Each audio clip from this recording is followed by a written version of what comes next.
Rajab oyida ikkita ulug' kecha bor. Ulug' fazilatli kunlardan ikkitasini kitoblarimizda zikr qilishgan.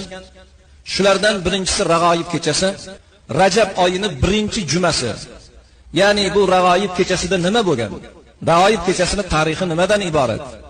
Rag'oyib kechasida Hazrati Omina onamiz oxir zamon payg'ambari, jami payg'ambarlarning xatmi kunandasi, payg'ambar Muhammad Mustafa sallallohu alayhi va sallamga homila topgan kechalari Rajab oyining birinchi juma kechalari ekan. Buni Rag'oyib kechasi deyiladi.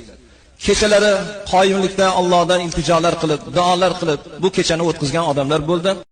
Endi ikkinchi kecha, bu Rajab oyining 27-kechalari Me'roj kechasi.